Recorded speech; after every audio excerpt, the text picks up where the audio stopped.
SSC 26 ব্যাচের কমার্সের যত শিক্ষার্থী আছো তোমাদের এই যে ব্যবসা ও উদ্যোগের আজকে সাজেশনটা কিন্তু নিয়ে আসছে এবং তোমরা যদি এই যে সাবজেক্টের প্রত্যেকটা চ্যাপ্টার থেকে 8টা বা 10টা করে সৃজনশীল তুমি যদি করে যাও তাহলে তুমি দেখবা এগুলোর ভিতর থেকে ইনশাআল্লাহ তুমি কমন পাবা।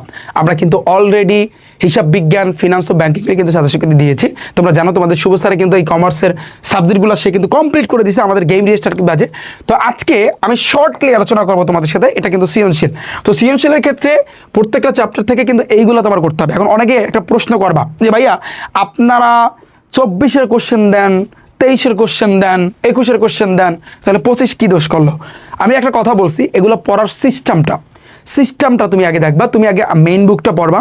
মেইন বুক পড়ার পরে যেমন ফর এক্সাম্পল আমি যদি তোমাদেরকে দেখাই, এই যে তোমাদের এই ব্যবসা উদ্যোগের দেখতে পাচ্ছ ব্যাংক আমানত ও আধুনিক ব্যাংকিং, এটা হচ্ছে কত অধ্যায়? 11 অধ্যায়। তো এখানে কিন্তু মেইন বুক থেকে কিন্তু এগুলো তোলা। তো মেইন বুকের কনসেপ্টটা সেটা বেসিকভাবে ভালো করে শেখার পরে তারপর তুমি যেটা করবা, বিগত বছরে এই যে দেখো বিগত বছরে টাইপ আকারে এমসিকিউগুলো তুমি কভার করবা। এবার দেখতে হবে যতটুকু তুমি কভার করছো ওগুলোর ভিতরে সৃজনশীল আছে কি না, যদি থাকে সেটা তুমি কভার করবা। এটা কিন্তু আমরা আগের 2টা ভিডিওতে আলোচনা কিন্তু করেছি। তাহলে তুমি যেটা করবা, তুমি এভাবে কভার করার পরে, এভাবে কমপ্লিট করার পরে তারপর তুমি এই কোশ্চেনগুলো যেমন মালিকানা ভিত্তিতে ব্যবসা, তো এই যে এই সৃজনশীলগুলো তুমি দেখবা।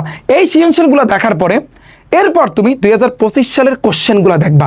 যখনই তুমি 2025 সালের কোশ্চেনগুলো দেখবা না, তখনই তুমি একটা অন্য রকমের একটা নিজের ভিতরে ফিল পাবা যে ভাইয়া আমি তো এগুলো পড়ছি, এগুলোর ভিতরে যা ছিল 25-এর কোশ্চেনও তাই। This the point. আগে তাল গাছটা ধরতে যাবা না, ঠিক আছে? আগে ছোট জিনিস ধরো, অর্থাৎ তুমি বেসিক কনসেপ্ট সব কিছু থিওরি যা লাগে সব শেখার পরে দেন তুমি এই 24, 22, 21, 20 আমরা যেই সৃজনশীলগুলো দিয়েছি তুমি সেগুলো কভার করবা। এরপর তুমি তাল গাছটা ধরতে যাবা, অর্থাৎ 2025 সালের কোশ্চেনগুলো ধরতে যাবা। আমি বলবো কমার্সে যত শিক্ষার্থী আছে, আমি আগেও বলেছি এখনও বলতেছি, 25-এর কোশ্চেনগুলো কিন্তু একটু আপডেট, যত বছর যাবে তত একটু আপডেটভাবে কিন্তু কোশ্চেনগুলো করে।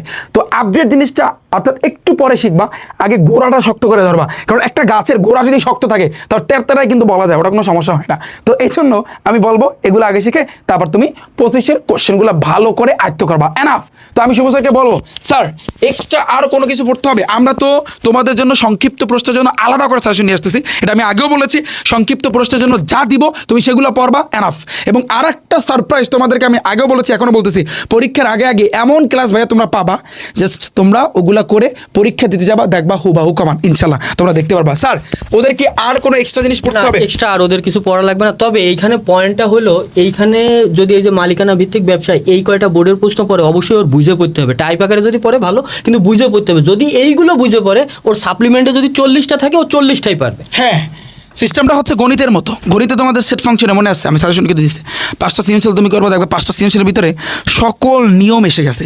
ওই কয়টা নিয়ম যদি কেউ আয়ত্ত করতে পারে, তারপর তুমি বিগত বছরে 50টা 100টা সৃজনশীল থাকলে তুমি করতে পারবা। তো এই কমার্সের সকল সাবজেক্টের ক্ষেত্রে সেম, রাইট? হ্যাঁ স্যার। হ্যাঁ, তো এইটাই। এবং এই পুরো সাজেশনের পিডিএফটা আমি ডিসক্রিপশন বক্সে দিয়ে রাখছি, তোমরা একটু ডিসক্রিপশন বক্সটা চেক করো এবং সেখান থেকে ডাউনলোড দিয়ে নাও। তো দেখা হচ্ছে কিন্তু বাইরে তোমাদের সাথে। এবং আরেকটা বিষয়, গণিত, ইংরেজি, অন্যান্য সাবজেক্টে কিন্তু আমি সাজেশন দিয়েছি। যারা বাকি সাবজেক্টগুলো সাজেশন পাওনি, রিফাত একাডেমি ইউটিউব চ্যানেলে যাও, প্লেলিস্ট আছে, প্লেলিস্টে ক্লিক করো, এসএসসি 2026 অল সাজেশন, সেখানে ক্লিক করলে সকল সাজেশনগুলো তুমি সিরিয়ালে দেখতে পারবা, সেখান থেকে দেখে নাও। তো দেখা হচ্ছে কিন্তু বাইরে তোমাদের সাথে। আল্লাহ হাফিজ।